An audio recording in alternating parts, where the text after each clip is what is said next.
Roman, we were talking just before the break, just started to get into it about some of your economic policy. Obviously, one of the things that has really spiraled out of control during and after the pandemic is national debt and deficits by governments. Is that one of the things you'd like to tackle? Absolutely. So, look, the best thing we can do is to actually let Canadians work. And we keep finding ways for them not to work. It could be something as extreme as lockdowns or mandates. We still have hospital workers that are precluded from going into hospitals because of their personal choice, despite the fact that our healthcare system is collapsing. The government is proposing a universal basic income to discourage Canadians from working. I want to do the opposite. I don't think that Canadians want universal basic income. They want to earn an income instead, all this dependency and state intervention.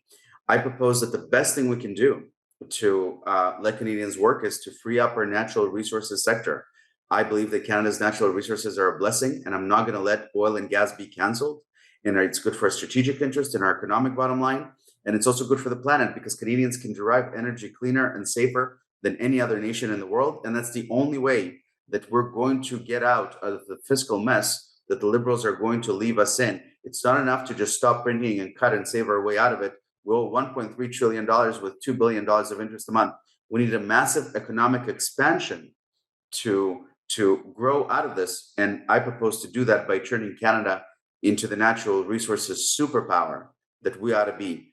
Just to finish off on that, I also think that we should end Canadian interdependency, interprovincial dependency, which is why I propose to end equalization payments and give all monies we spent per year on equalization. We tax Canadians $21 billion to redistribute to have no provinces. I would propose to give that back by way of a tax cut. We're the Conservative Party. We should not be afraid to talk about tax cuts. And finally, I propose to release and free all these very challenging federally regulated industries like telecom, banking, aviation to encourage more competition, help the consumer. It's good for the economy, it's good for jobs, and will help Canadians work.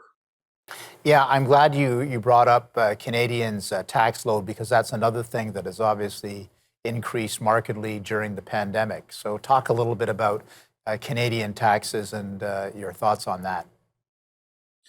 We have, I believe, the national tax holiday is in the middle of June, when various organizations estimate that Canadians have paid all of their share of tax for the year, which is essentially half of their pay. I actually think it's considerably greater if you factor in the embedded taxes passed on to consumers. Look, first of all, the tax I will tackle first is the carbon tax. And I think that we should not be afraid to talk about the environment. This is an Achilles heel for the Conservatives. Tony, I've built a reputation for not being afraid to say what I believe, and I'll do the same with the environment. I don't believe that taxing Sally $10 at the gas pump is going every time she fills up is going to change the global climate. I don't think that anyone really believes that anymore. Taxing you $10 whenever you go to the gas station and paying that to the government will not affect the global climate, in my view. And I think that a lot of Canadians agree with me. And so we should not be afraid to say it. I'm going to cut the carbon tax immediately. I'll also look at the fuel tax.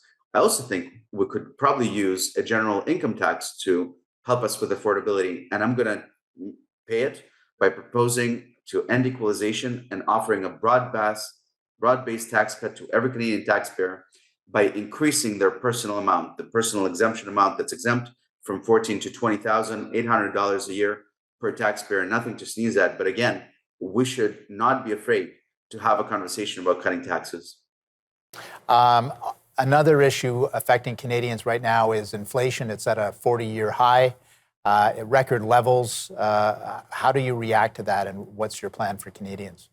So first of all, it's we need to be clear about what's causing all this inflation. It's not just the fact that we printed and borrowed $500 billion. That certainly didn't help. But the main cause of inflation is the shortage of supply. We stopped the global supply chain at its tracks at least 3 times. It's lockdowns that caused this. And now that we reopen the economy, supply is simply not catching up to demand. My Jeep broke down a couple of months ago. I left it at the dealership for a month because the dealership didn't have parts. We're seeing, children's medicine this morning is out on shelves. We're short on food. We're short on natural resources. And until we give the market certainty that we're never locking down again, And until we end this public health exercise where government extricates itself out of our lives and tells Canadians that this is behind you, you can return to work and feel better and be productive again, supply is not going to catch up on demand, and this inflation is not going to stop. If I may very quickly, the two key items are the price of food and the price of gas.